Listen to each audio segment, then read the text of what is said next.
Good morning. आज हम बात करेंगे हिंदी भाषा और व्याकरण के सामान्य परिचय के बारे में। सबसे पहले हम बात करते हैं कि इसका जो हिंदी का जो सामान्य परिचय उसका उद्गम कहाँ से कैसे हुआ, ये सब। तो हम सबसे पहले जानते हैं कि भारत में एक नदी बहती थी सिंधु। भारत और पर्शिया ईरान के मध्य नदी बहती थी। उसमें जो भारत में सिंधु के पास में लोग जो बसते थे ना, उसको पहले हिंदवी कहलाते थे। उनको जो आगे चल कर उनका नाम बना था हिंदी। और ऐसे ही फारसी भाषा के अंदर तय और थ के शब्द है, उनको तय और द और ध का द बोलते, प और फ का प से का है बोलते थे। इसलिए सिंधु का हिंदू हो गया। अब हम बात करते हैं भाषा। भास शब्द है जो संस्कृत से लिया गया है, जिसका अर्थ होता है प्रकट करना या भाव या विचार।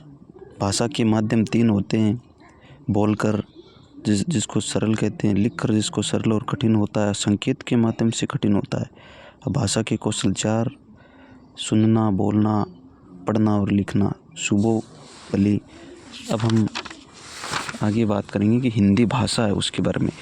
हिंदी भाषा का उद्गम कैसे हुआ। सबसे पहले संस्कृत जननी है। संस्कृत के दो भाग करेंगे हम लोग: वैदिक संस्कृत, लौकिक संस्कृत। वैदिक 1500 ईसा पूर्व से 1000 ईसा पूर्व तक, लौकिक संस्कृत 1000 ईसा पूर्व से 500 ईसा पूर्व तक। अब हम बात करें वैदिक बौद्ध ग्रंथ, जो पाली से प्राकृत और प्राकृत से अपभ्रंश, अपभ्रंश से सौरसेनी और सौरसेनी और अपभ्रंश से हिंदी निकली थी। अब हम बौद्ध ग्रंथ है जो पाली की भाषा है, वो 500 ईसा पूर्व से 1 ईस्वी है। जैन ग्रंथ प्राकृतिक 1 ईस्वी से 500, अपभ्रंश 500 से लेकर 1000 ईस्वी। हिंदी वो 1000 ईस्वी, यानी हिंदी का जो मानक समय है ना, वो 1100 ईस्वी माना जाता है। अब व्याकरण, वेदन आदन करण, व्याकरण भली भांति समझना। परिभाषा होगी: व्याकरण एक ऐसा ग्रंथ है जिसके माध्यम से किसी भाषा का शुद्ध उच्चारण, लेखन और शुद्ध प्रयोग किया जाता है। व्याकरण वर्ण विचार। व्याकरण में क्या क्या शब्द आते हैं? वर्ण विचार हो गया, शब्द विचार और वाक्य विचार। अब हम सबसे पहले वर्ण विचार के बारे में बात करेंगे। वर्ण होता है लिखित रूप से भाषा की सबसे छोटी इकाई होती है वर्ण। ये क्वेश्चन आया था 2011 के अंदर, 3rd ग्रेड के अंदर। वर्ण जैसे क हो गया एक, ए, क, ग, ल, व, ब इत्यादि, ये सारे शब्द वर्ण होते हैं। अब वर्णों के भेद की हम बात करें तो वर्ण के भेद दो होते हैं: स्वर और व्यंजन। वर्ण हो गया मौखिक यानी ध्वनि। मौखिक रूप से भाषा की सबसे छोटी इकाई वर्ण, सबसे छोटी इकाई तो ध्वनि होती है। अब वर्ण और ध्वनि में अंतर क्या होता है? जैसे अब एक पवन शब्द है, ये पूरा क्या होगा? एक पवन है, इसके अंदर ध्वनि तो 3 है और वर्ण 5 है। अब 3 ध्वनि कौन सी? प, व और न, ये ध्वनि हो गई। और वर्ण हो गए 5, जैसे प में से ए, फिर व, फिर ए, फिर ए, फिर न, और इस अंतिम वाला ए है ना, वो गिना नहीं जाता। तो इसके हिसाब से अब ऐसे बात करें क्षत्रिय, ये क्वेश्चन आया था क्षत्रिय के अंदर कितने वर्ण है, तो इसके अंदर 7 आते हैं। अंतिम वर्ण है ना 8वां, जो ए वाला, वो किसी में गिना नहीं जाता। उसके हिसाब से शब्दों, अब बात करें शब्द किसको कहते हैं, तो वर्णों का सार्थक समूह है वो शब्द कहलाता है। जैसे क, मैं, ल, अब कमल हो गया, ऐसे क, ल, मैं, कमल।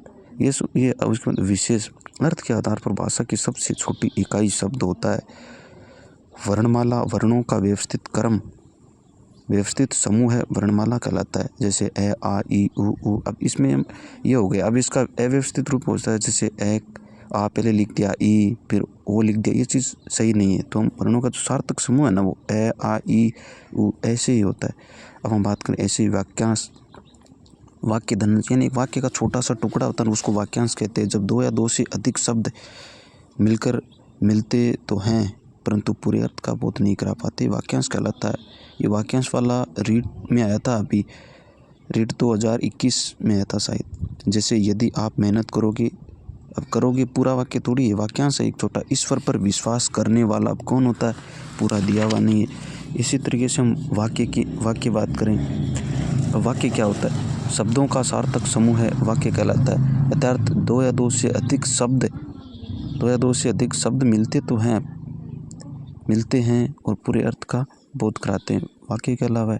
जैसे कृष्ण बांसुरी बजाता है, राधा नाचती है। विशेष भावार्थ के आधार पर भाषा की सबसे छोटी इकाई वाक्य होता है। ऐसे ही पद जब किसी शब्द को वाक्य में प्रयोग किया जाता है और उस शब्द का अन्य शब्दों के साथ संबंध स्थापित हो जाए तथा उस शब्द को व्याकरणिक रूप मिल जाए तो वह पद कहलाता है। जैसे मनीष एक पद करता हो गया, पदक्रम खेलता, मनीष क्रिकेट खेलता, ये क्या पद हो गया पूरा। वे कृष्ण एक शब्द है, छोटा सा ही बात करें इसके अंदर शब्द और पद मंत्र के जब किसी भी शब्द का अकेला प्रयोग किया जाता है तो वह शब्द होता है, लेकिन उसी शब्द को किसी वाक्य में प्रयोग कर दिया जाए ना तो वो पद कहलाता है। हलंत और हल में प्रत्येक व्यंजन वर्ण स्वर के सहयोग से बोला जाता है, जबकि व्यंजन में से स्वर को अलग कर दिया जाए तो वह व्यंजन अधूरा हो जाता है। इस अधूरेपन को दर्शाने के लिए व्यंजन के नीचे जो तिरछी रेखा खींची जाती है उसे ही हल या हलंत कहते हैं। जैसे क और ए हो गया, की धन ई हो गया। अब हम आगे बात करेंगे कल स्वर के बारे में।